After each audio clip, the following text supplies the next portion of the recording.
Oh, it's an interesting day today. It is February the 3rd. It is also the day the music died, for those who may not have remembered.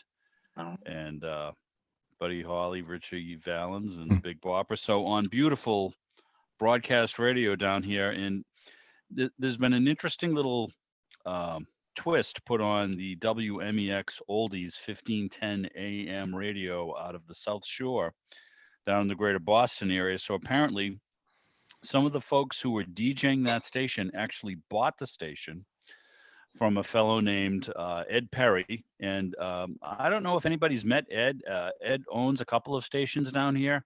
He is known to frequent Nearfest, and I recently saw a photo from him with two or three other New England radio station owner operators up at Nearfest. So these guys bought. Who wants to buy an AM radio station? Well, they bought it, and their goal is to do this oldies thing. And I have to say they did a great job today. They did several groups of songs, periodically from all of the folks who passed away out in Clear Lake, Iowa today back in 1959. So it was pretty cool. And what's even more cool is that there's good music to listen to, and sort of a very good vibe that comes out of this station. They do a lot of veteran stuff. They do a lot of community affairs stuff. They've gotten a very good reception, apparently, because otherwise they wouldn't have invested their own money in it. And so that's 1510 a.m. You can stream it, or if you're in the greater Boston area and you want to listen or DX it, go right ahead. So it is the 3rd. Can't believe February is here. We're sitting on the verge of an ice storm, so we hope you all get to keep your lights. Tom is probably going to have a blizzard, and who knows what the rest of us will get. I hopefully will make it to work tomorrow. So, in any event, glad to have you all here, and we have a great guest tonight. So Jay Lichtenauer is joining us up at Antioch Broadcast Network. What's it like up in Michigan? Do I even want to know? What did you guys get up there? Snow? Michigan? Are you in, To me, I'm in yes, Illinois. you're in Illinois. Well, then you won't know what's in Michigan. But how about Illinois? I I'm can see sorry. into Wisconsin, though. It's That's about okay. 2 miles north of me, Oh. so I What are you consider guys myself getting out of this dual, whole dual thing? citizenship out here. there we go. Well, I noticed you have the Archie link on your website, and Right. I'll speak to the powers that be. But you know what? You could probably have a link with us as well. I mean, we'd be glad to reciprocate, and you have some great content Okay. up there. And my internet radio, my little Sanguine, is charging up right now. I'm getting ready for another night of Okay. great listening. So I really enjoy the programming, and I've got a bunch of questions for you. So, Okay. why don't we hop in the Wayback Machine first of all, and just how did you ever get interested in radio in the first place? You had told me that your dad was an engineer. Yeah. Yeah. So he's an electrical engineer. He was more. He was. I guess he built. He was building things from kits. He took a Bell and Howell course and built TV. So I remember that very distinctly. I remember the Saturday. He had been working on all these little circuit boards, and he had the oscilloscope and the soldering iron and all that. And after it seemed like months of doing this stuff, eventually it's like the tube arrived. So and I think later that day we were looking at test patterns, and then this is Oh about boy. 1974, 75. I remember the first program I saw in color was Land of the Lost. I think it was a Saturday Oh, I love it. Saturday morning or Saturday afternoon or something like that. I didn't know any better. I was watching Sesame Street on a black and white TV. So if they were teaching any colors, it went right over me. So, but so my dad got me lots of gifts that I probably wasn't asking for, but I really ended up loving. Like my little, I'll tell the little story. My Donald Duck radio, I think I got when I was about 6 years old, and I'd play around with the thing. But of course, it had a 9-volt battery, and I after playing around with the 9-volt battery thing, I ripped the wires out of the little sleeve that holds the 9-volt battery on. And being 6 years old, I just thought, well, it runs on electricity and that comes out of the outlet. Let's give this a try. So I took the black and the red wires and tried plugging them in the outlet. I think it blew the breaker, and I think we got carbon marks around the outlet and all that, and so that was an experience. And but later on, I got stereo equipment and tape recorder and different radios, and eventually I got an electronics set, one of the Radio Shack or Science Fair, something like 180 in one, something like that. Well, you're lucky. I only got the 50 in one, but those were fun. And yes, I did absolutely everything with that and beyond. And then I wanted to make things permanent. I had a hard time building things, to be permanent, but I would use it to be an amplifier. And I discovered that you could take the little speakers that came out of different things could actually act as microphones. So I had this whole amplifier thing where I took speakers and put them outside so I could bring the out. If it's if I can't have the windows open, let's bring the sounds of the outdoors inside, so those kinds of things.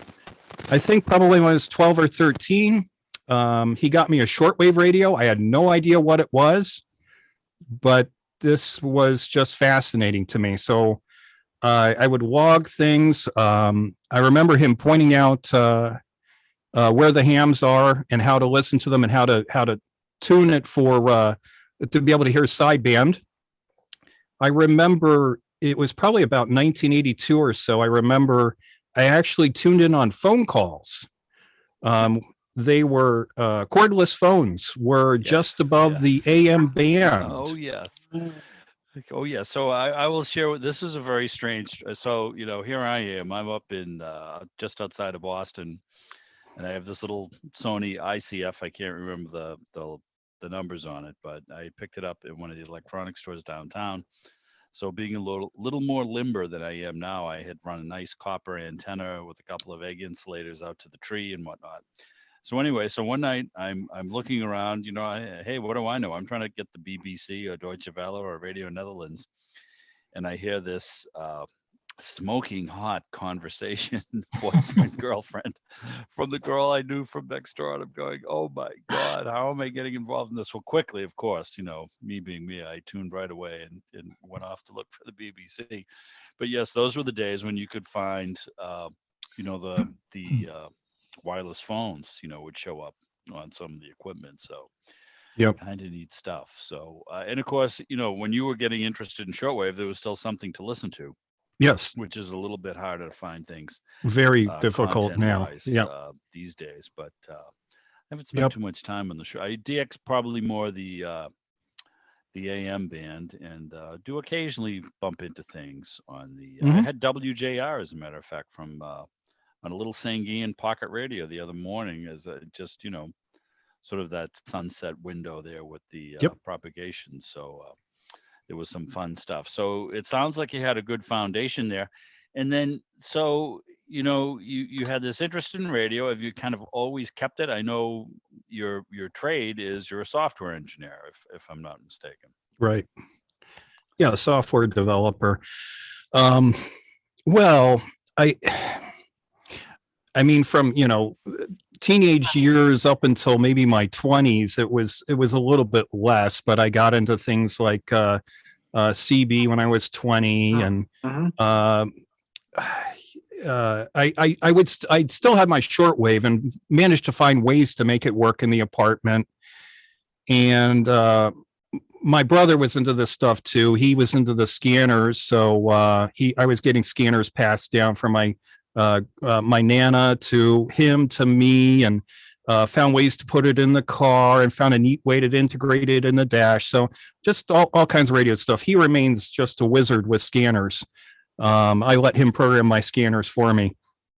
But so there was, some interest in that. Eventually, I think what really started things, though, is when my brother and I wanted to communicate, and we were finding CB just we weren't thrilled with it. The people, just the poor performance of it. And I remember when driving home one day, seeing a ham plate, and then I kind of peered into his car and I looked at his radio and I said, wow, that looks beautiful. So I had to look up this is probably about 2001. I had to look all the stuff up and figure out what that's all about. And I think within a couple months I was a ham, and then he became a ham about a month later after he saw I passed the test. So this kind of leads up to more of an interest in radio. Now I'm starting to go to swap meets, ham fests, and I remember finding antique radios there for really really cheap, inexpensive radios. And what surprised me, because I've seen them in the antique shops for 100 plus, but these would be electronically restored. They wouldn't be cosmetically perfect, but I could pick one of these up for $20 or $25. I thought, wow, that's great. So I picked up this Bakelite Stromberg Carlson from the 1940s or something and brought it home.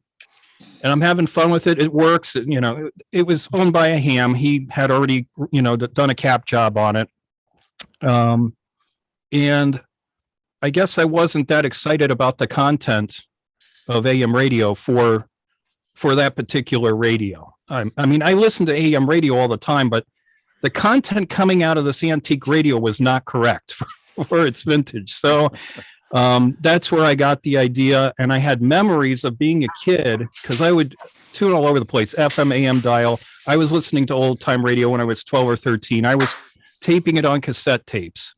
And I just thought, wouldn't it be great to see if I can find that again? And I'll put that in iTunes on the Mac and find a way so it's playing all day long. And I bought a Vectronics kit, AM transmitter, and hooked that up and started my own little station there. I ended up going through 4 different transmitters before I was that knife? Before I was satisfied.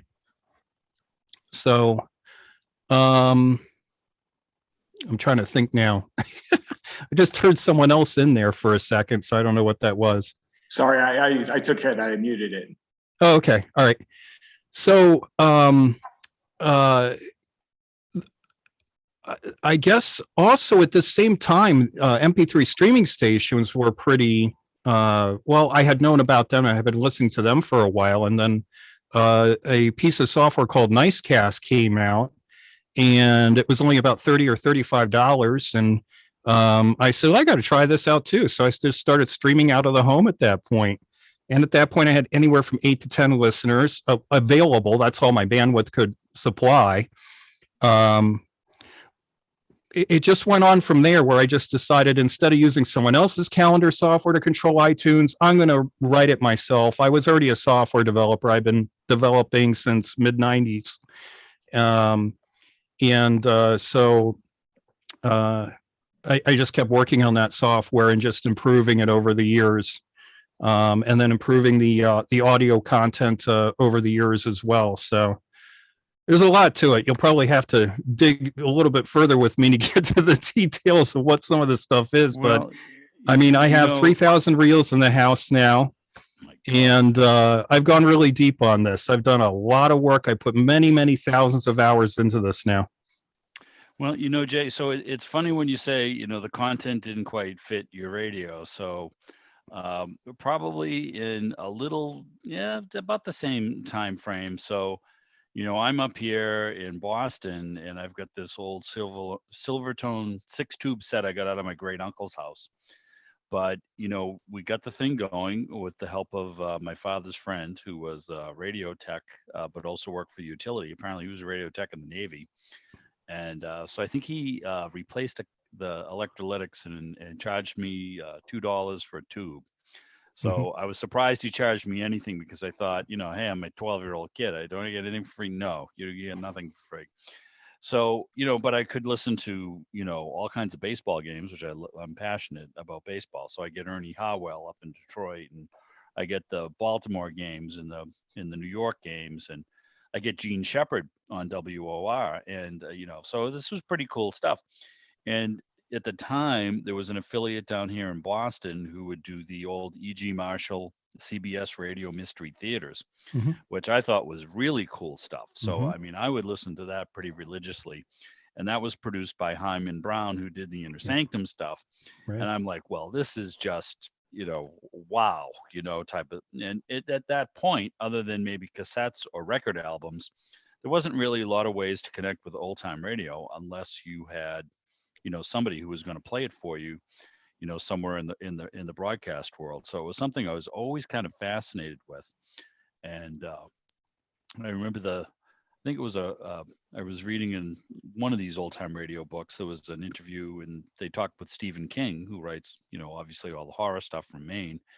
And he had mentioned that there was I believe it was an episode on Lights Out, and it was the chicken heart. And so he had mentioned he was staying with his aunt and uncle at the time, and he was listening to that. And apparently, he said he got so freaked out by that whole thing, he went and actually sat by their bedroom door because he said, this is just horrifying me. And he said, at that point, I realized no matter what you could show on a screen, whether television or movie, he said, the monster that you see in your head is far more frightening than the monster, you could see on the screen, which is a great point, because one of the things about old time radio is the interpretation is ultimately up to the listener. It's, granted there is the general thread of things, there's the events, but it's really kind of something that when you turn down the lights and you turn on that radio and you see the dial light and you get to experience, in your own mind's eye, as far as what's happening, it's a very personal thing, and you can kind of get attached, much like people used to get attached to certain personalities on the radio, whether it was their favorite morning guy or gal or weatherman or whatever. And that becomes sort of your connection into it. So one of the things I enjoy so much about the productions out of Antioch is the sound quality is very good. I enjoy the programming itself is nice. It's a nice variety of things. And I was just curious, where did you acquire all of this stuff? Transcription discs or tapes, or where did you get your stuff to digitize? Okay, so at first I was just buying MP3s from dealers on the web. But I found that if I'm going to run a radio station with this, I can't just dump a few hundred files in, because a lot of them were duds. They were poor audio. They weren't trimmed properly. There were just a lot of problems with these files. So within months, I was already hunting for higher quality dealers at higher prices. And so I just started figuring out who these people are who have the better MP3 files or CDs or whatever. And actually, I became friends with someone else who started his station in Georgia at the same time. And we started trading and sharing in the purchasing and sharing our material with each other. And that continued on for quite a long time. Another little story here too is about the time I started the station. I had a friend who is now Silent Key, but he did fixing of antique radios, and I would get on the air with him on 2 meters, and he'd talk me through fixing radios, and he could get me parts and that sort of thing. When he found out I was doing the old time radio, he remembered he lived near somebody who was about 10 years older than him in Streamwood, Illinois, who had been collecting reels for a very long time and was running a group called the ORCATS, Old Time Radio Collectors and Traders Society. Yes, I've seen their stuff, yes. They got started probably as an organization probably about 1971, but Ken from that group had been recording way back into the 1950s. So I got to know this group. I would get on the air with them on 40 meters. And I think when I got on with them, they were still trading reels at the time. So I only was with the group mostly for just talking about old time radio. I wasn't trading with them at the time. But Ken invited me down when I said I was having trouble finding certain things. He said, well, I've got all this stuff on reels. If you can find it in my house, you can borrow it. And so I was using him as a library at that point. Wow. So we get up to about, I started trading with the ORCATS digitally as well. And but eventually by 2015, I get the entire OrCats hard drive, which is not what is on their reels. And so that would be about 2015. And then in 2018, the second founding member of the OrCats said that I could have his whole collection from 1971 through about 30 some years of collecting reels. I just come and get them. So I went to his place and picked up 2,000 reels and brought them back here in 2018. And I think I have digitized something like about 22% of that so far. Yikes. It's amazing.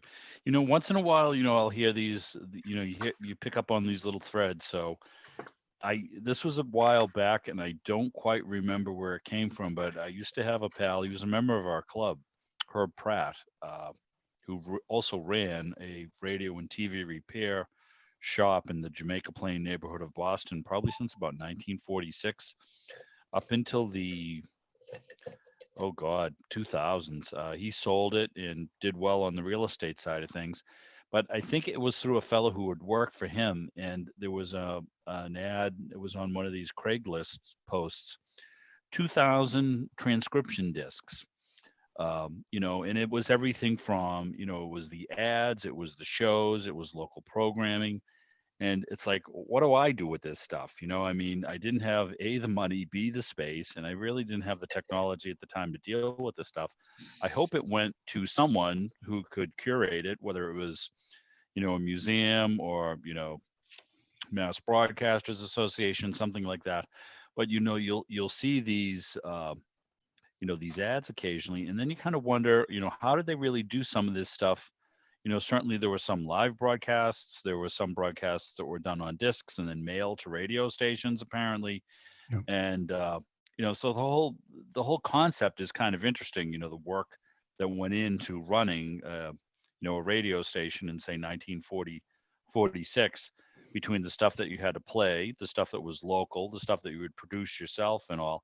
So I'm going to see if I can phrase this question correctly to you, and I certainly don't want to get your trade secrets, but how do you I've had a little experience in radio, but how do you run an online station? So obviously you have a web presence, and then what do you just stream this continuously? So when you log on to Antioch, you click on listen, and then there's this regular programmed playlist, so you have that all set up. How far out do you have to program that stuff? Okay. I automate absolutely everything I can. And so I have to, so that more things are being done without me having to do anything. The station is set up right now. So if I passed away or something else happened. Well, you should still take credit for that because you put it all in motion. Yeah, so it'll run, as long as somebody keeps the power on and pays the bills, it'll keep going. For when I get, the intros and outros that I do, where I announce the date of the show and how many years ago. Yes. And you try to keep that same day thing. So that's interesting. Let's just stop there for a second. So another very neat facet of Antioch is, you will hear the announcement. This program was broadcast on February 3rd, 1951, Dragnet.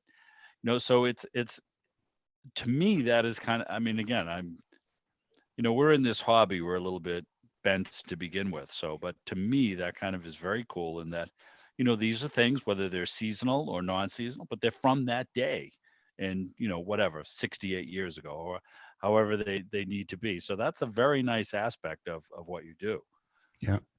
Well, so being a programmer, I get to custom program that out. When did they play, Yeah. Being a programmer, I get to custom program the software that runs it. I don't need to piece together stuff from anybody else. So I'm in a very unique position in that regard. So I can customize it to my heart's content and hard code it to exactly what I want. And just spend a lot of time listening and tweaking it. So, but basically what it does is it's all playing in iTunes, which is extremely reliable.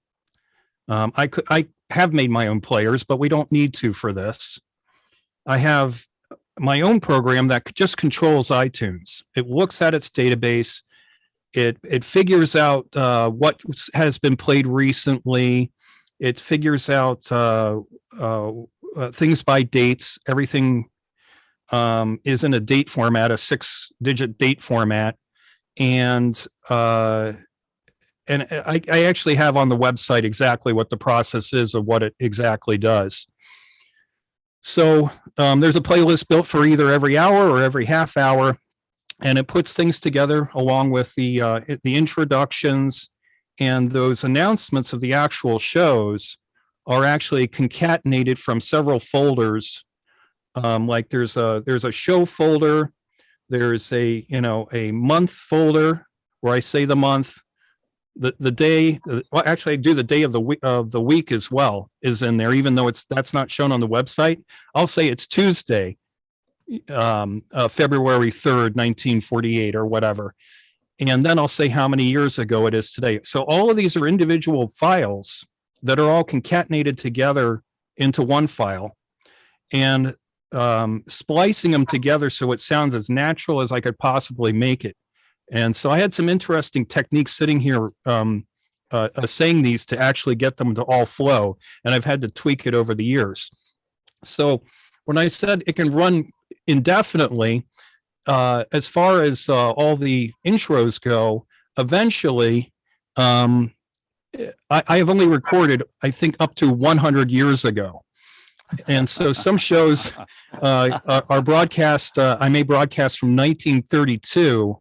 So that would be like one of the oldest shows would be 1932.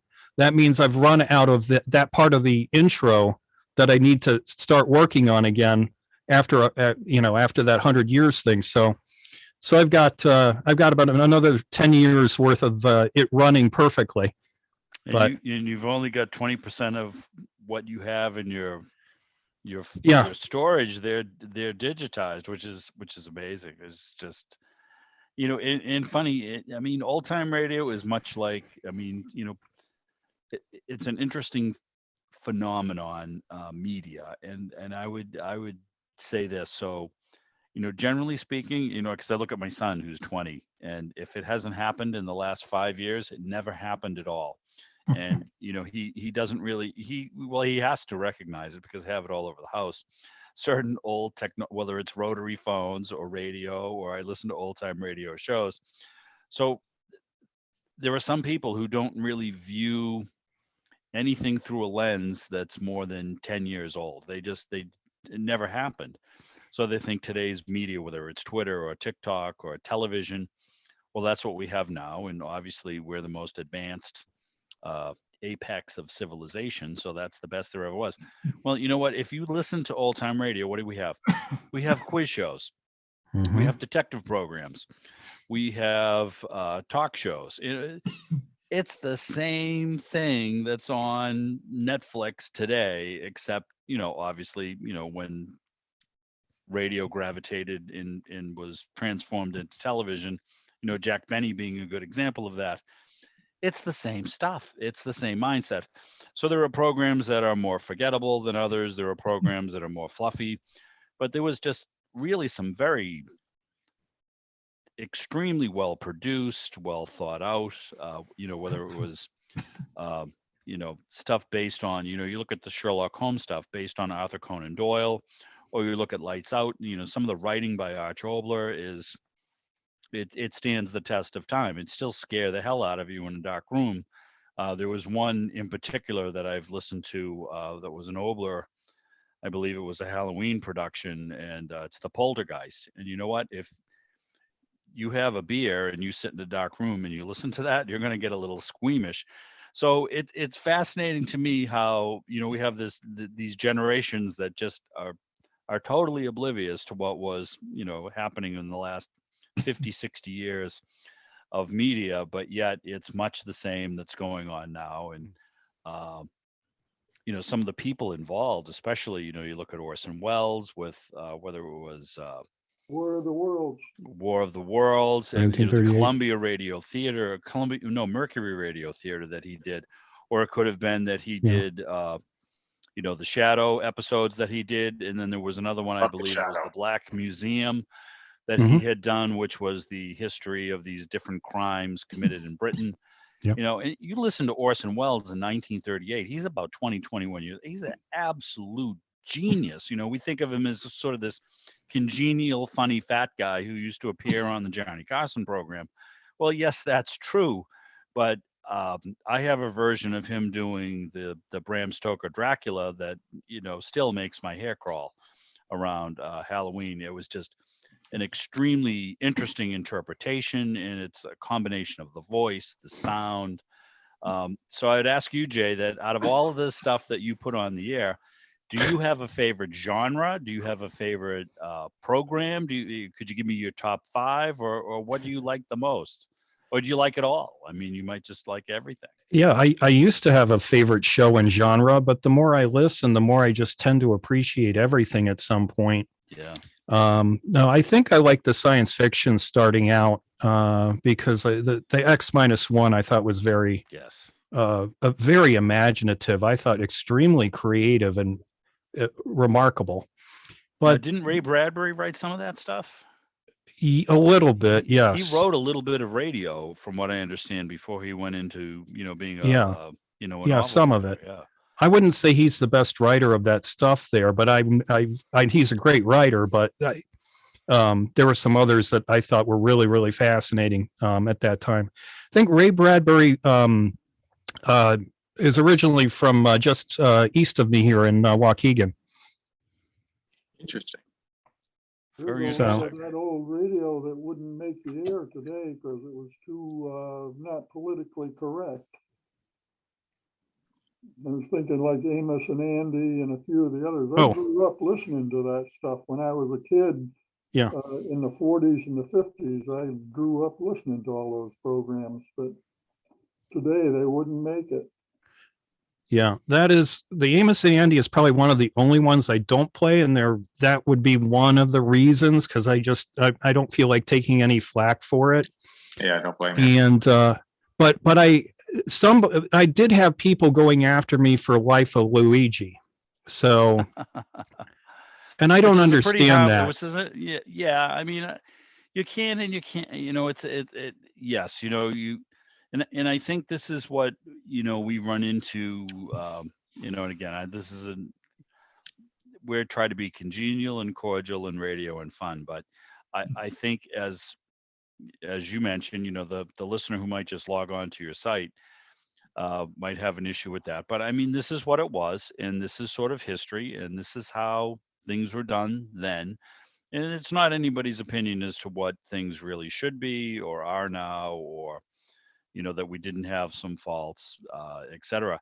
But the thing that I always found kind of funny about that is what was it, J. Carroll Nash? I mean, is he's not but yes, that was sort of, and again, I have a wife who's from an Italian American background, and while yes, maybe the voicing is a little bit, overdone, in many cases, some of these things are kind of the American experience, people who come to a very different place, and they run into some of these experiences, and I don't mean to forgive it, but I don't really know that it needs to be forgiven. It's just kind of is Yeah. what it is. It's history, so When Life of Luigi went to TV, there was actually, I read this on Wikipedia, so there was an actual protest from a Italian group, but the radio never got any of that attention. The radio part was perfectly fine, and I didn't think it was degrading at all. I thought it had a lot of good messages in it. It was funny. Usually had a patriotic message. That was the whole it was point. sort of about a success in American society. That So yes, it was a very Americana. You can make it in the U.S. type of story, and that was my takeaway from it. Which there was a lot of that back then.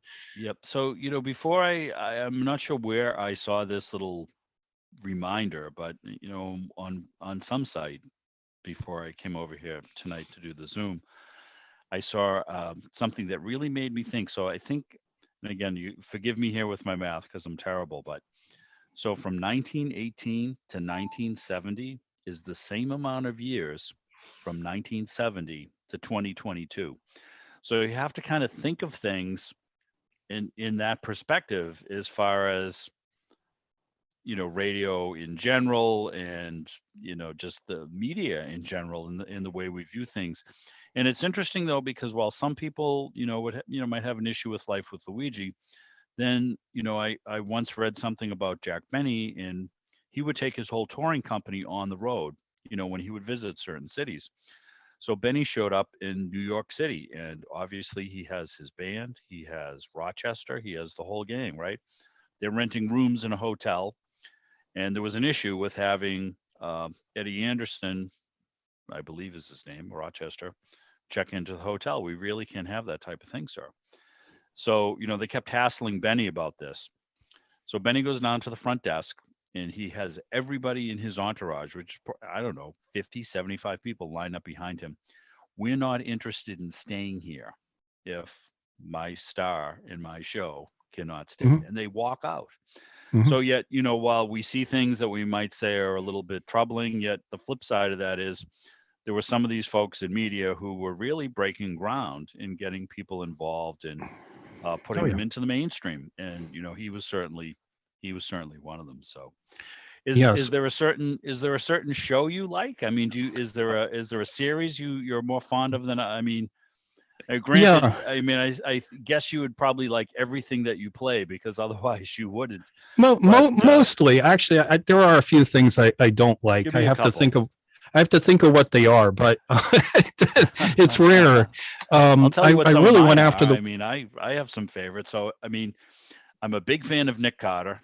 Mhm, I love Richard Diamond, mhm, because Dick Powell is just awesome. I mean, mhm. He's in he Rogues sings, Gallery he before that. whistles. The music in the shows is fantastic. I mean, as opposed to just a single organ or sort of like a low budget musical production, it sounds almost like it's an orchestra, and it's extremely well written. I mean, I listened to an episode last night, and just even some of the sayings of the day, I mean, it's spot on, and sometimes it's a little edgy. So I love Richard Diamond. I love Nick Carter. Comedy, I'm a big Benny fan, and the reason I love Benny is that he's the star, he's the motivator, he's the guy who went from radio to TV. This extreme longevity. But Mhm, the flip side of that whole thing is all of his comedy is, you make your jokes at my expense and I am the star. It's mhm, not mean spirited. It's not poked at any group or any person. His goal is to give the jokes to the people who are going to pick on him, the star of the show, which I is so cool to me, because today we get into these situations where everybody is shooting off rockets at everybody else. And here's a guy who made his living saying, you get your jokes at my expense, and we're going to have this great franchise. We'll carry it from radio into TV. I love yeah. the Bickersons, simply because I think it's very realistic. I love Don Amici, and I love George Burns and Gracie Allen. I think they're pretty Yeah. timeless. I like the Gildersleeve Mhm, stuff. I love Fibber McGee and Molly. mhm. yes. I enjoy Eve Arden and Amherst Brooks. It's just, these are sort of consistent themes that just, it's as relevant then as it is now, and Yeah. I enjoy it quite a bit. So I I appreciate everything that I can get out of all of these different old time radio sources, especially yours. Yeah. So one of my other favorites was The Whistler. So I went on a mission to get Yes, the those are best on after quality. late at night. Yes. Yeah, to get the best audio quality of that I could. So I was really hunting around for that. And I don't know how many sources I've gotten from now, but at least 15 different sources now, including from this reel collection that I have here. Another project I was working on recently was also Superman. It's over 1,000 episodes of serial. Starts in Immense. 1940, and I think it's pretty much finished with the 15-minute serial versions in 1948, I think, something like that. And what's out there on the net is, you can listen to it and enjoy it, but it is low audio quality.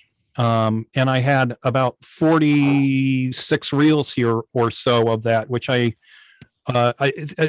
spent hundreds of hours working on Superman. And I think I ended up replacing about 78% of the collection was replaced with what I got off of reels. So I've listened to Superman all the way through about 3 times now. And then with the serials also, my kids really, I had my kids growing up either listening to it on an MP3 player, or I had built crystal radios with my kids so they could, listen at their bedside. Only to find out later, they tell me years later that they were up much later at night listening to these other shows I didn't intend for them to listen to. Whoops. But they have fond memories of Speed Gibson, Magic Island. Magic Island is a really good starting point for listening to the serials. You want to hear some really interesting fantasy science fiction and some of the technological ideas they have in there. Sort of beyond things that they still haven't managed to do today, like transparent steel, noiseless paint. I don't know if, there's just a lot of neat science fiction stuff in there. And it's funny because, you mentioned Superman. So this was maybe a month or so ago.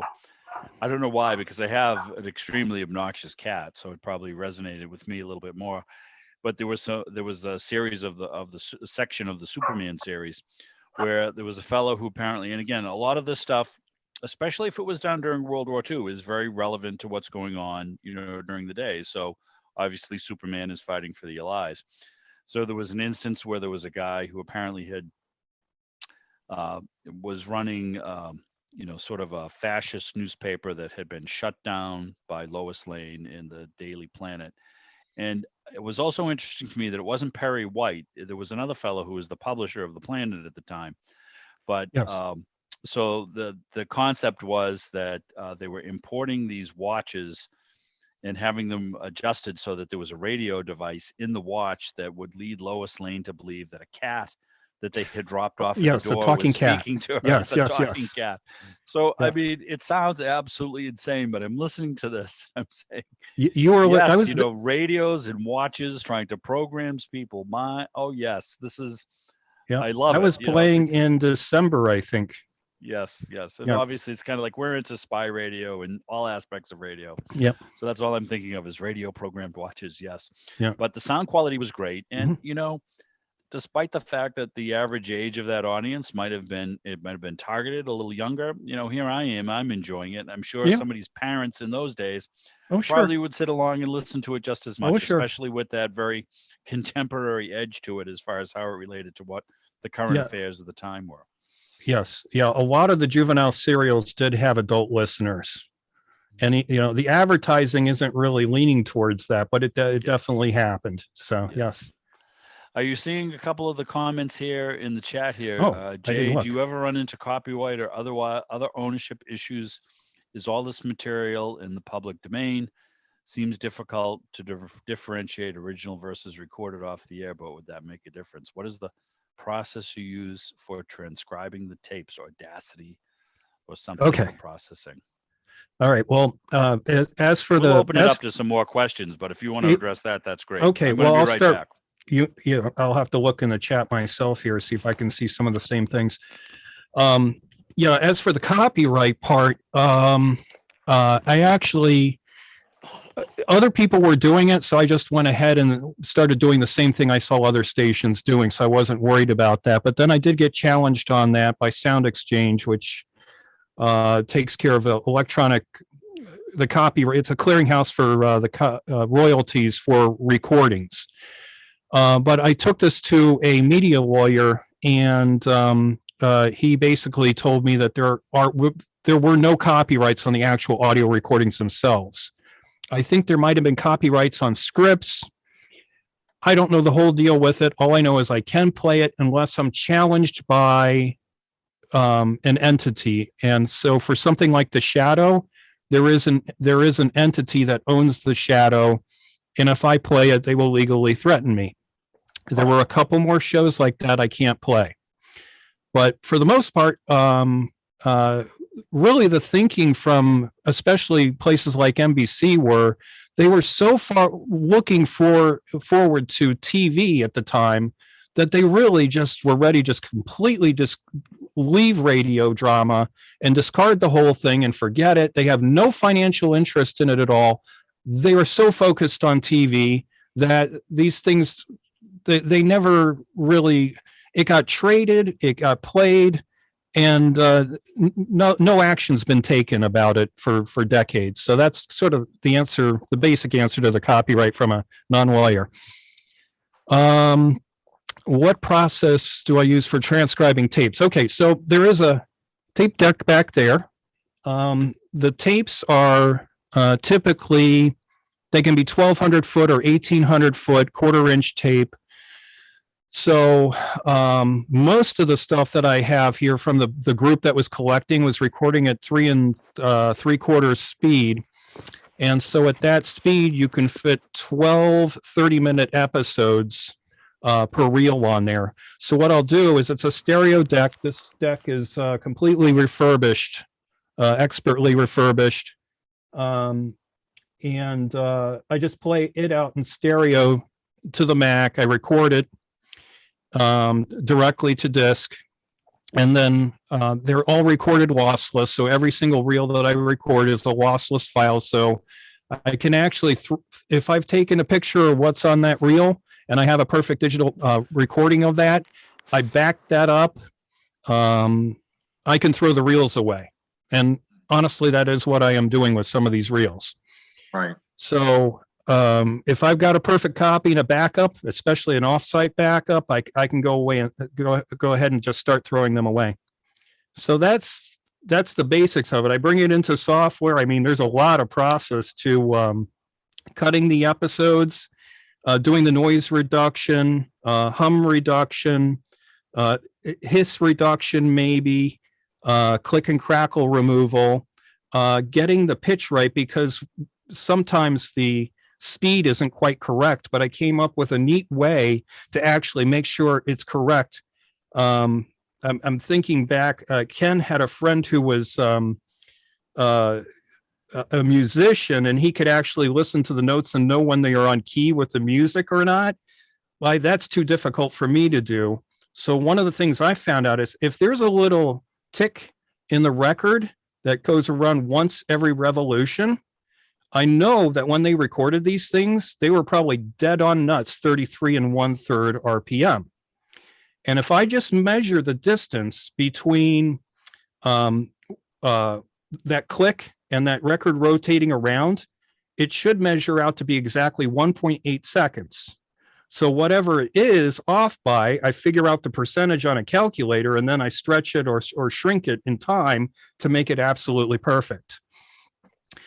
So, clever. It's another nice feature of what I listen to in your stream, because one of the things with internet radio, and we've kind of mentioned this as an aside in different meetings, Tom Pereira, who I think is on tonight, picked up a internet radio at our free table at one of our swap meets, and there is so much content, and you could get lost. But one of the things I notice about Antioch is when I listen, I hear a good broadcast. And there are actually, I won't say some, there are many. I hear everything, and it's okay, but sometimes that results in that the volume seems lower, and that I have a difficult time distinguishing, some of the dialogue and some of the sound effects. But the stuff that's on Antioch is really quite good. And it's funny to me because certain shows that I enjoy, there are actors who's your favorite all-time radio actor? I mean, I would have to tell you that, I don't know, there's a few of them, but there are some voices that when you hear them and they're well reproduced, wow, do you have a particular voice or voices that you like the most? I absolutely do. And he's on the Whistler, and he's I believe he's the voice of Philip Marlowe, if you remember who that is. I can't remember his name though. I'd probably have to look it up. really try to remember these names. I say I try to use mnemonics or whatever to remember these things, but I cannot remember who it is. I'll think of it later on. I'll let you know. Well, I'll tell you what, so and I even watched Frank Cannon, so I mean that's how bad I am. But William Conrad is just, to me, he was in so many different shows. Oh yeah. And he pops up everywhere. Parley Yes. Bear shows Yes. up everywhere. Yep. Harold McNair, Floyd the Barber. So recently we share some John religiously publishes. We get a copy of the California Historical Radio Society newsletter. There's a mouthful.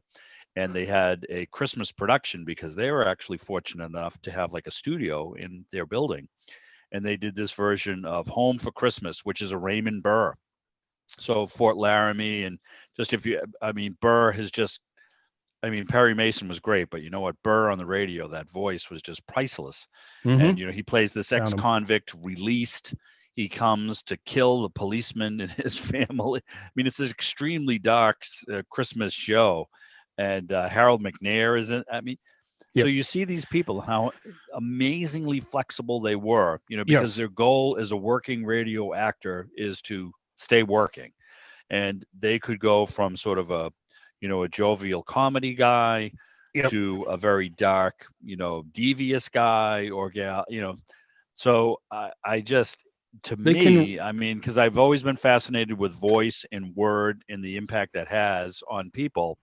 I listened to somebody and I said, this is just absolutely, they're not getting the credit that they should have gotten, a lot of these people, in my humble opinion.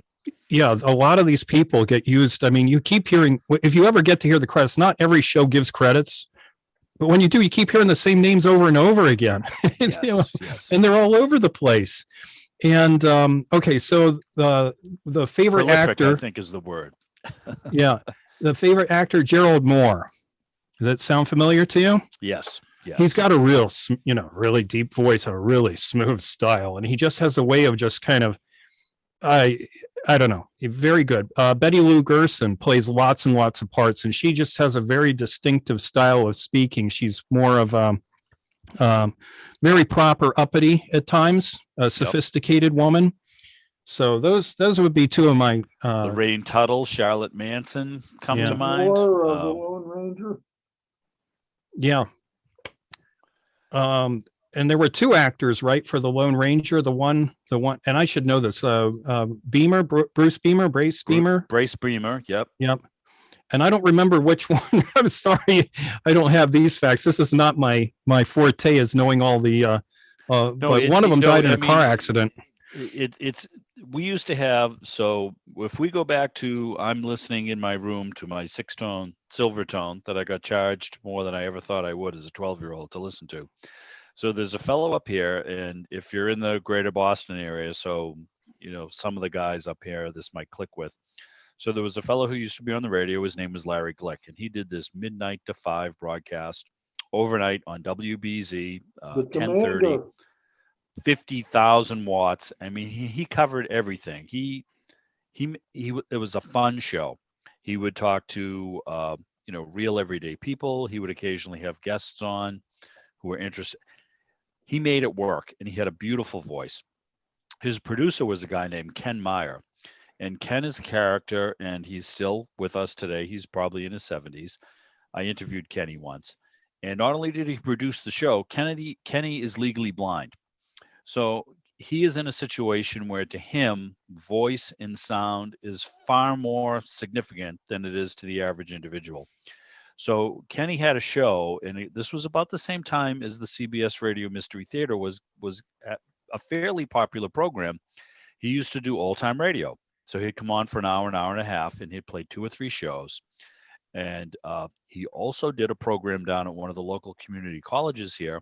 And they would do these, he would bring in people, they would have folks who were elderly at the time, old time radio personalities. They would come in and they would voice these scripts, and they would do it in front of the audience. It was extremely popular. It has faded. I know there's a group out in California that still does this stuff, and the California Club still does this stuff. But it's interesting to me that, you could have a discussion with somebody and say, this might be something you would like, and they just shake their head and say, no, no, no, no, no. But you put them in the audience, and you have a good group of voices, and you have a good script, and it's something that's as entertaining today as it was then. So I can't tell you how much I enjoy the service you provide.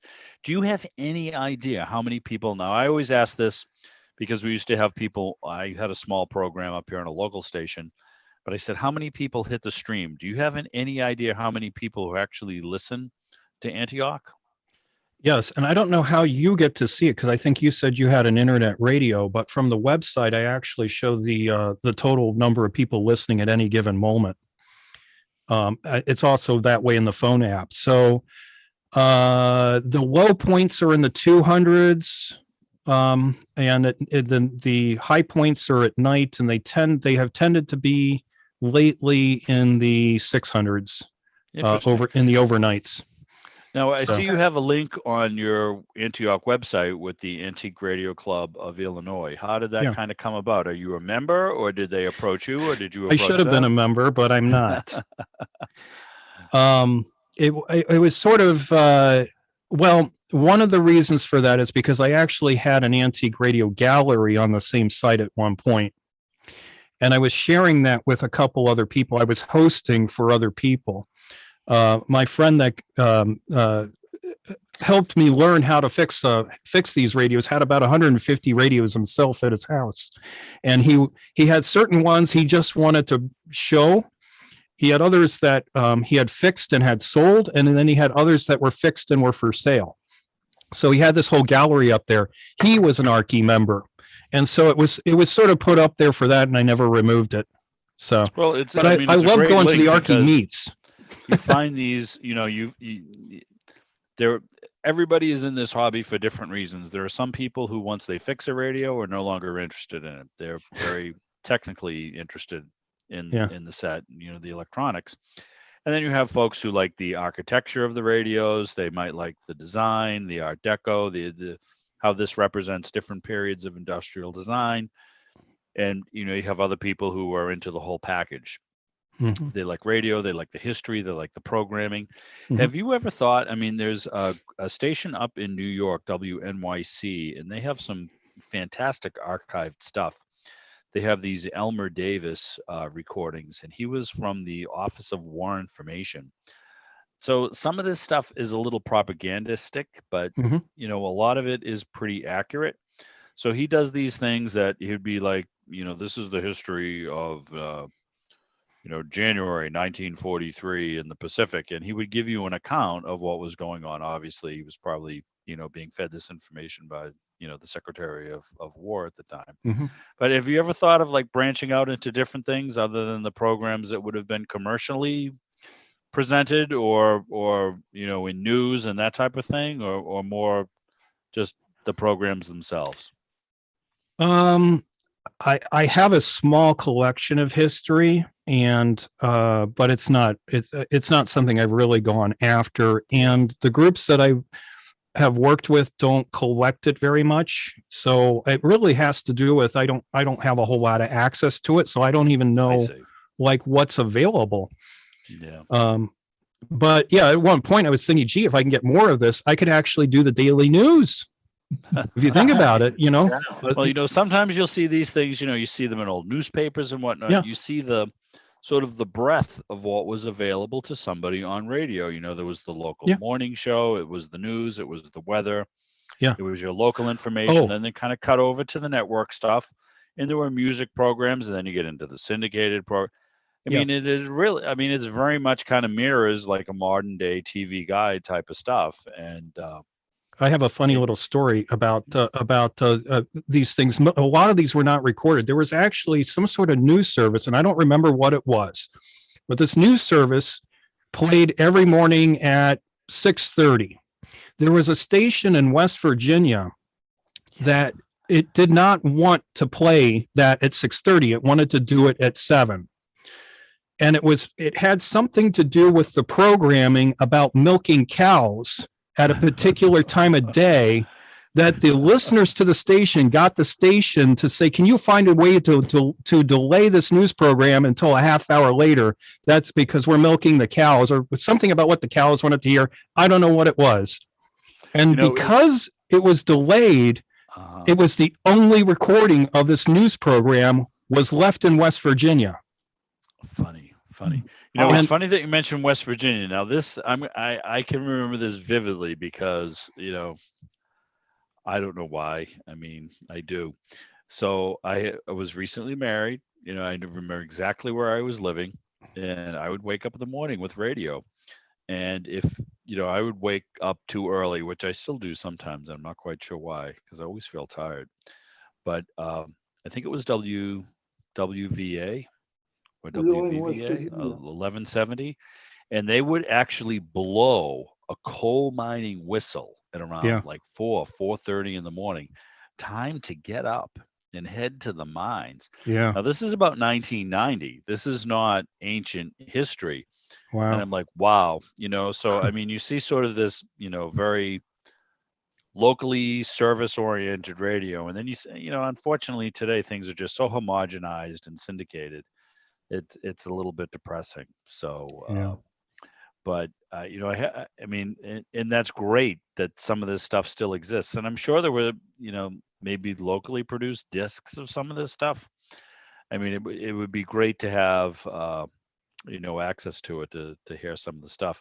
So it's Paul. about 8:08, and Paul, you know what? So I know you spoke to. I heard Audacity mentioned, which is to me something I never really completely mastered when I was doing my own show. But I have to say, just sitting in front of a computer with a turntable, a tape deck, and a CD player, and you have to come up with something for the next hour is very intimidating. I don't think people appreciate what goes into radio, whether it's online or over the air, as much as they could, because it is a little scary at times.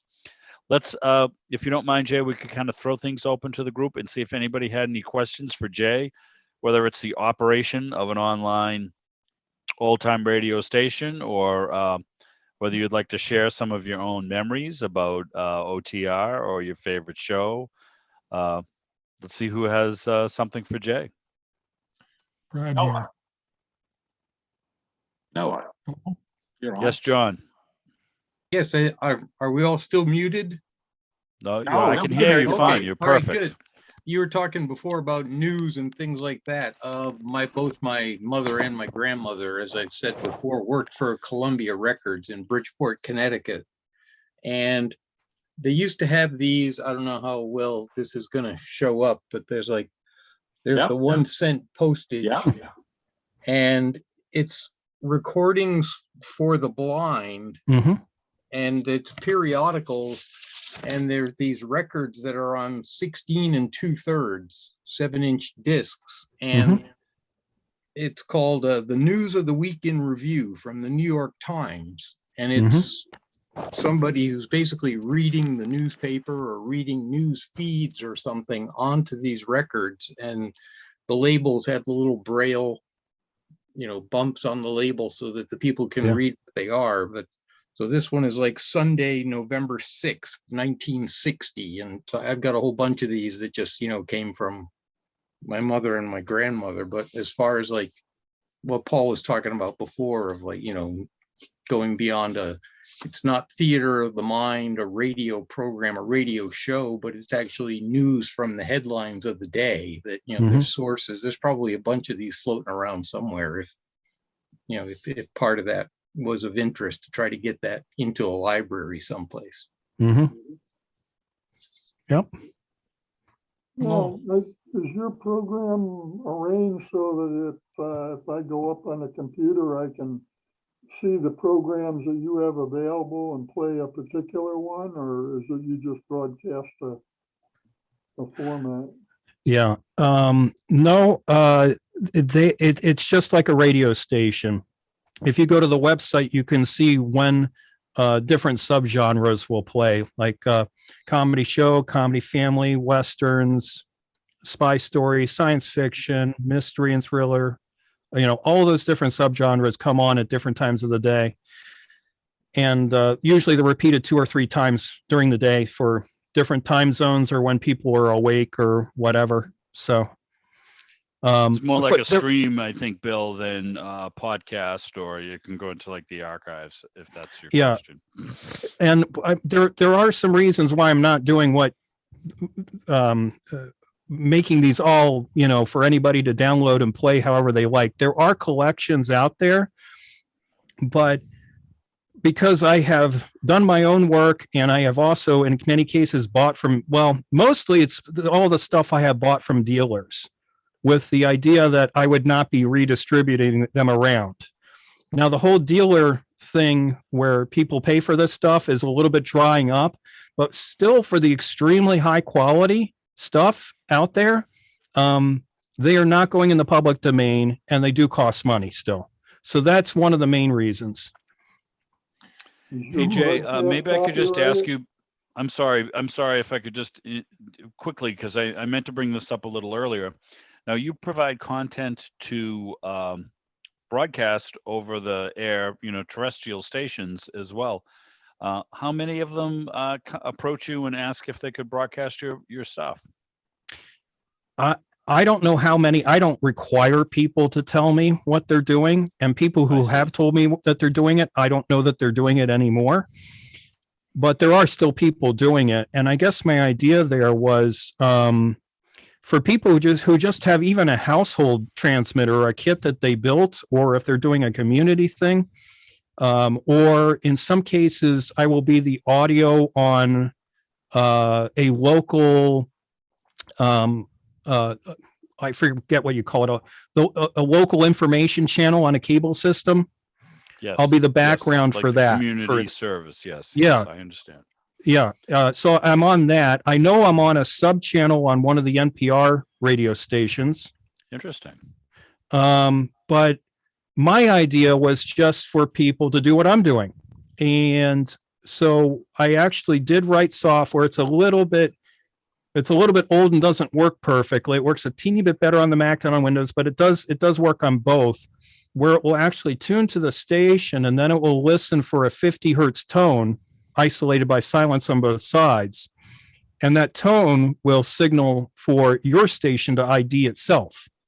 Interesting. And it's all timed perfectly so that you can do your own local ID and you get a choice. You can either do a 3-second ID or you can do, I think I made it an 8-second ID. And I've tested this out. And if you make your files exactly those sizes, it'll cut back in between sentences of what I'm saying. So it will sound perfect. Stuff. Interesting.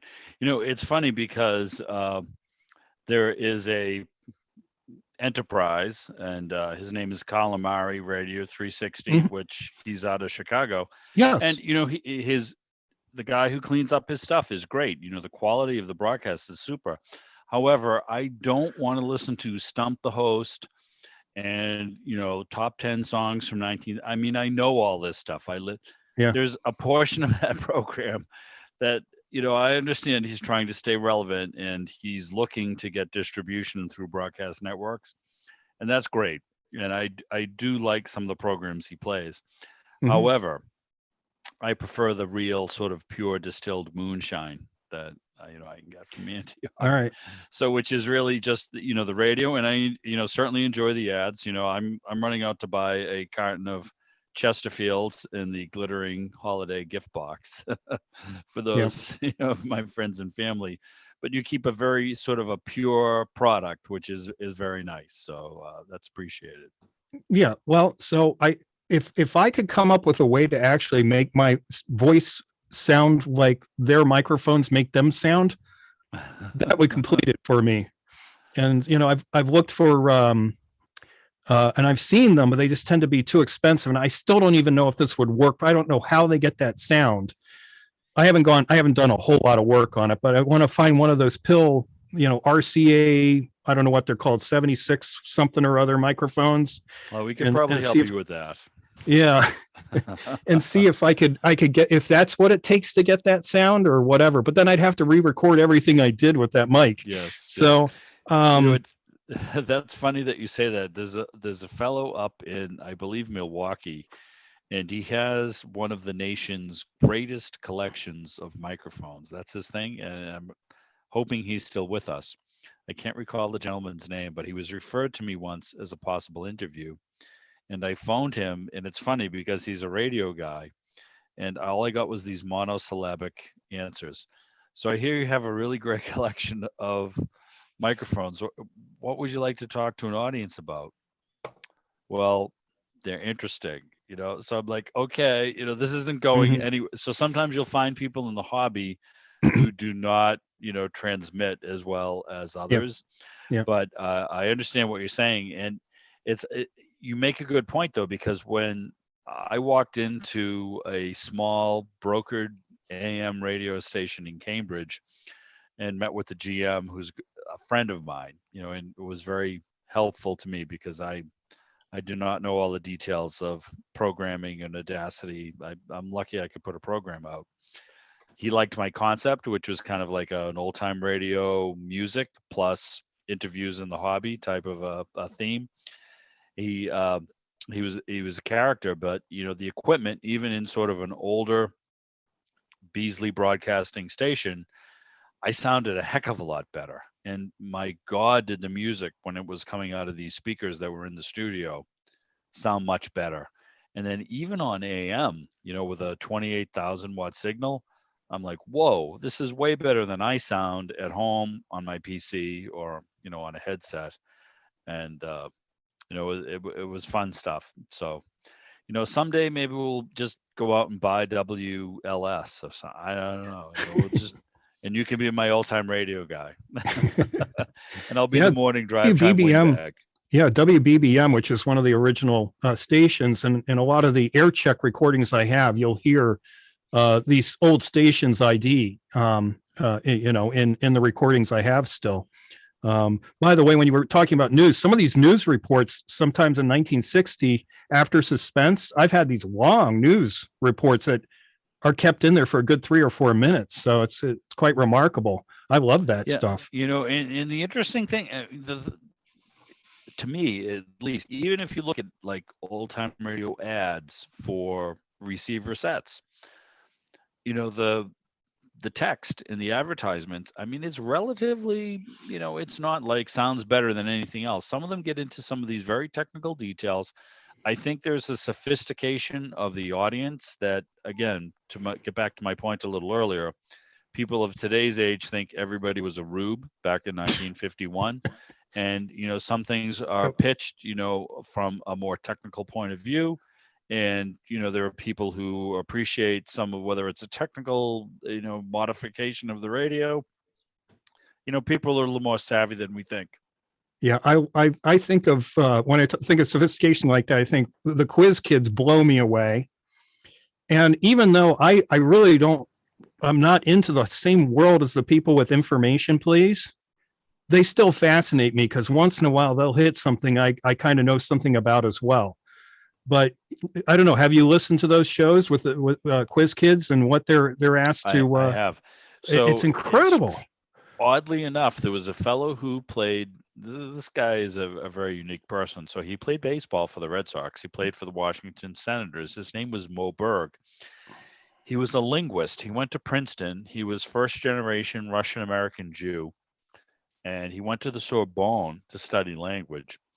Now, here's a guy who speaks 27 languages. He plays baseball. Well, why is that? Well, that's what baseball is all about. It attracts all types of people. But interestingly enough, he was on Information Please. He was unstumpable. So, I mean, here's a guy, he's just, this very unique person. He wasn't the greatest baseball player. But, then again, we just don't, I think as a society, give credit to those who came before us sometimes. And when you listen to whether it's news, old time radio programs, sport shows, you listen to some of the language used and some of the words and the verbiage and the pronunciation. We were a heck of a lot more sophisticated in 1945 than I think we give ourselves credit for, and, Yeah. I credit my parents with some of that because I look at some, for very blue collar people, I look at some of the things they enjoyed and the way they express themselves. And I'm like, wow, it's just much more sophisticated than what I hear in the current media today. So Yeah, and I don't know if they're all coming from the same broadcast pronunciation school or not, but they all say instead of Los Angeles, they say Los Angeles. Los Angeles, yes, of course. And you listen to, and I won't even get into my love for Dragnet because that's a totally separate. The sound effects, the concept, and Jack Webb was probably an eccentric lunatic, but yet a jazz freak, and Yep. there's just something about that show that I find extremely compelling. Well, I'll tell you, you know what's obviously, weird? it sets the stage for a lot of these shows that we see today, as far as these very reality-based CSIs, and he did it, and Yep. what even blows me away even more is that he divorced Julie London, who would do that, and then he insists Bobby Troop marries her and plays this role on Emergency, which is production. I mean, what a nutcake, but Yeah.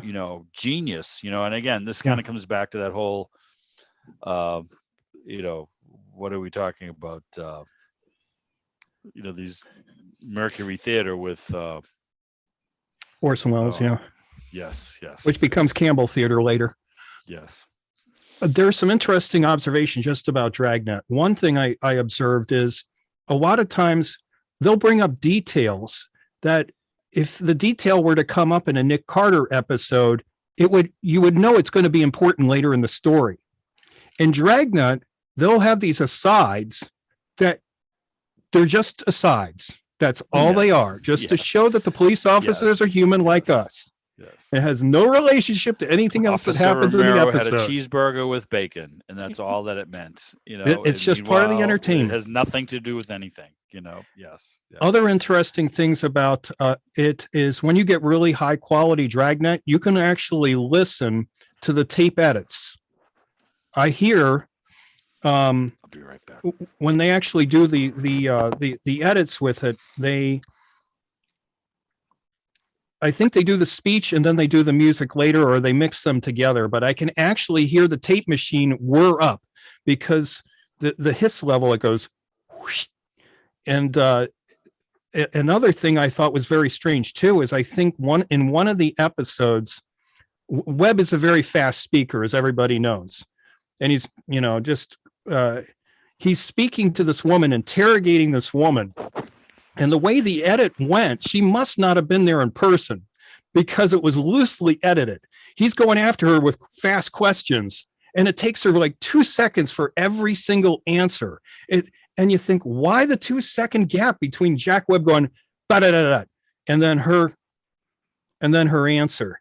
It made no sense whatsoever. So I think it's neat where you get an insight into how things are actually edited when you can actually hear the whir of the deck spinning up and spinning down on the edits as they bring the music in and out. Yeah, and with Jack Webb, you have Jeff Reagan, private detective, prior to Dragnet, and you see him around out there, and he had a great voice, and obviously, look at the success. Not only just the radio show, then Dragnet on TV. Adam 12, Emergency, these are all out of his production company. So this sort of whole reality, whether it's police, fire, sort of emergency. And that's TV today. You look at this stuff and you say, this has already been done, So it's good stuff. Well, let's see, 8:25. Any more questions, comments, reactions? Jay, I cannot tell you. Yeah, it's probably pretty obvious how much I enjoyed this, but let's see if anybody else has anything. What is the Antioch website? Okay, it's radio.macandmind.com. I'll put it in the chat as well. Yes, that's perfect. Does it work as a link if I do that? It might not, but they could copy and paste it, I'm sure. Excuse me. Okay. Yeah. And oh, by the way, guys, when I in my email to announce the Zoom meeting, I did put Jay's website in there as well, and I can resend that for everybody. Thank you, John. You can click on as well. Yeah. And actually, one thing I will mention, because I told Larry I would do it, and then of course I've gotten so excited about the whole topic, which I'm enamored with, is I would mention to everybody that once again, so we're obviously the New England Vintage Electronics Club. our bank depository of articles to print in Raven, our newsletter, is shrinking a little bit. So, we have a very talented group here. People have given us great presentations. They have their own specific interests, whether it's radios from Rhode Island or communications receivers, RCA, Zenith, etc. If you have an article or something, or you would like to write an article and send it into the club to be printed in the Raven, we would love it. So, Jay, if you want to write us an article and send it in to us, we'd put it in the newsletter in a heartbeat. You tell us a little bit about your program up there. Maybe we get your listener level up. But I mean, this to me seems obviously like a labor of love as opposed to a commercial enterprise. And that's true. The mindset of everybody who collects radio and is interested in radio. So that's something we can all very much relate to. So yeah, I appreciate you so much coming on tonight. And it's been a great time. Hey, Paul, I just want to interject. Yes, John. Things. I think we have, one of our members has a question that you might want to throw your direction. Yes. Bob, you take have a the floor if question. you'd like to, and I'll sneak one in before we let Jay go. But I promise you, Certainly, short. anything for the Zoom master, John. You can ask us many questions. Hey, Bob, did you want to throw your question the way Sure. Bob Salzman? Yes. Hello, everyone. My name is Bob, as you can see by the blank panel. And I'm from upstate New York, and I was graciously invited to become a member of your group by esteemed friend and colleague Tom Pereira. And so this is, I just learned how to do it today, and for some reason I couldn't connect for the first 45 minutes, so I apologize. I didn't hear the presentation. We record these, Bob, so you can catch the rerun, but feel free to speak what's on your mind. Thank you. Yeah, I see the recording on, and I look forward to hearing this. My question is related to a comment. I don't want to dominate anything, but I spent decades in radio, and I live in Schenectady. So those of you who are familiar with the history of radio are probably familiar with WGY. Absolutely.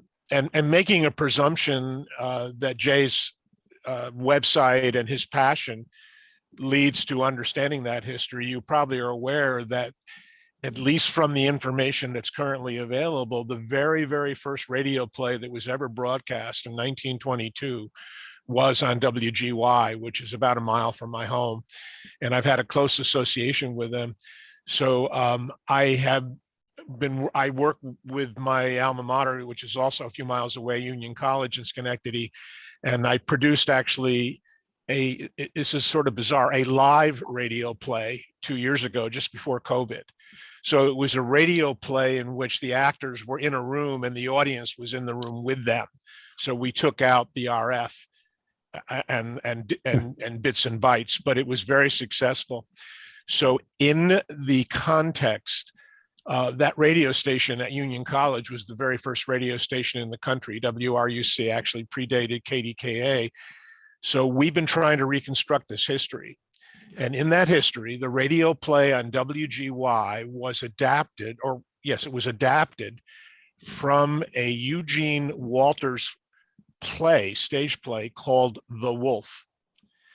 And although we found the play, my question, I guess, to anybody and to Jay would be, we have just never been able to get our hands on the adaptation for the radio screenplay.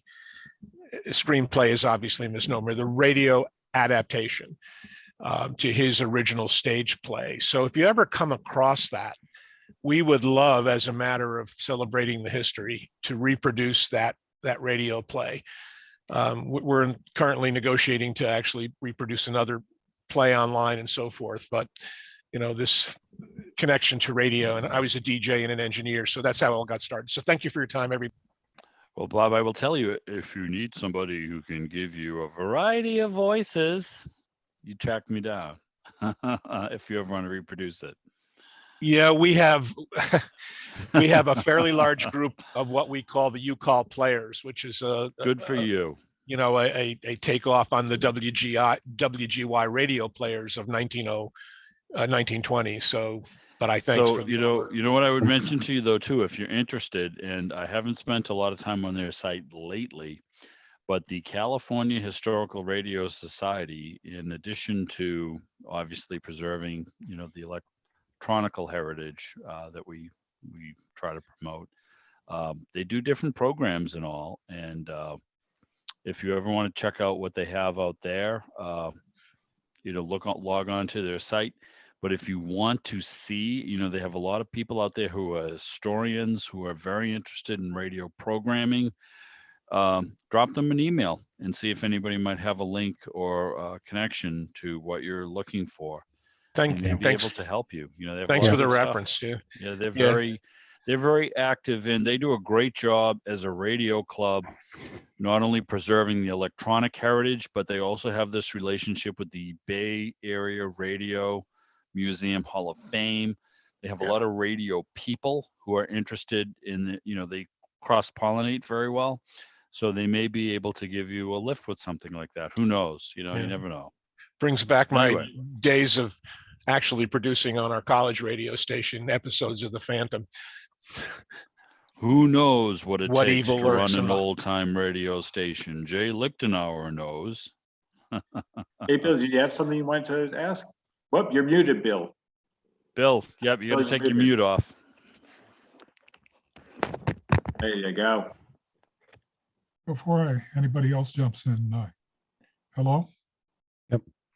You're on. You're on, Bill. Yeah, I got a question for Bob. Bob, were you in Schenectady when the airplane hit the WPTR tower in 1953? I was not. Okay. No, those WPTR towers are still there. There was just an article about that last week in our local paper about how WPTR has come back, probably the 15th time since the old days on 1540. But nope, I came up to this area in 1965 to go to Union College. I grew up in White Plains, New York, down in Westchester County. And Oh, sure. No worries. I am also a Boston guy, a Providence guy, and a New Haven guy. So that's my connection. So my closest connection to the New England area right now is Dr. Pereira. I envision myself on the side of this mountain. Welcome to the club, Bob. Yeah, welcome, Bob. Hey, Thank you Jake, so I'm not even much. going to ask Tom how much snow he expects to get, because we're just going to get like Tom- rain and ice and Yeah, Tom- nasty. But Tom is not in Vermont right now. Well, Another Bill was trying to maybe ask that's a why he question. looks happy. I don't know. yeah, he looks relaxed. Very Yeah, happy. the more, Hey, the more snow, the more I get to play with my toys. So, That's true. it's not a bad thing. That's Yeah, true. you can drag cars up the hill. Hey, Yeah. hey, Jay, I'm going to throw another question your way before we let you go. Okay. One thing I caught earlier in your discussion is you mentioned that you've only converted about 22% of all your reel-to-reel recordings. So Yeah. projecting ahead, it looks like you have a daunting task ahead to complete the job, to get to 100%. Yes. Well, what I did is I targeted things I wanted, and I targeted areas that needed a lot of help with quality. What's nice is I actually have a card index that the original collector did, or his wife actually did a lot of the typing on it. But every reel has all the contents on the reel. And there's also another card index that's by program that has what all the programs are, and it tells you what reels to go to get them. So if I'm looking for something specific, I can go back to that catalog just right behind me back here, figure out which reels I need, go back to the back room, pull all the reels, throw them here on the desk, and get started. There are I'm probably not going to do all of them. And I probably actually have 3,000 reels. I don't know if I'm saying different numbers. I'm sorry.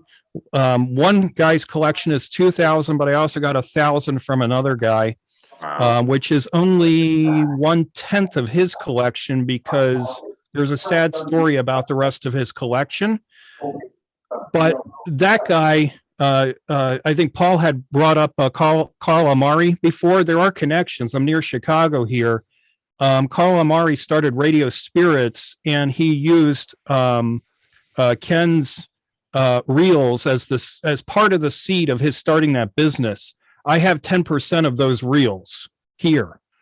So just so there is a connection between a lot of stuff here, Sure. just being in the same area. So Well, that's great. Well, thanks for that background, because I was thinking, my God, I can imagine the process being a very slow, tedious. It is. To get it done, to have the recording quality that you're looking for. So looking ahead is the hours, plus you still have a day job, so it takes a lot of time to get there. Yeah, I've gotten really, really good at it. So I'm fast. I don't actually use Audacity that Paul was mentioning. I actually use Amadeus, which I don't like Audacity. It's more of a pure Mac program that's way more smooth for process for me. But I probably won't encode all of those reels actually, because I'm targeting certain things, and there's some specialized stuff and weird stuff in there. But I've squeezed a lot out of it so far, and I'm super impressed, because I think out of everything I've done, I think 12% of the ABN OTR is now based on that reel collection just in the last 3 years. Oh, And cool. it's 16,000 total programs. I did a little bit of work there. So yeah. Yeah, I think so. Hey, George, did you want to ask a question? Yeah, thanks. Jay, I had a quick question regarding, do you do any of the other stuff that goes along with that? I'm thinking like some of the magazines, like, Radio Guide and stuff that ran, kind of like the TV guide afterwards, but it went through a lot about the people behind the scenes doing the shows and what was going on at those particular days. It was a weekly magazine that came out. Okay. So is the question, do I have that, or have I been? Yeah, I didn't know if you were like, if you had other ephemera type collections along with all the digital recording and stuff, or Right. How your interest went besides just the actual radio station. I can tell you the interest is there, but there's only so much time and effort that I can put into following all my interests. But I love that stuff. Fortunately, a lot of that stuff is now digital. And so if you just want to get the information, you don't have to hold it in your hands. I can't remember the website, but when we would get on ham radio and OrCats, these topics would come up. And people would say, hey, you can go to the site and you can read it there. They don't allow you to download it, but you can actually, everything you're talking about, there were 2 or 3 or 4 different radio guides out there at the time that you could, or more. Yes. And they're all archived up there.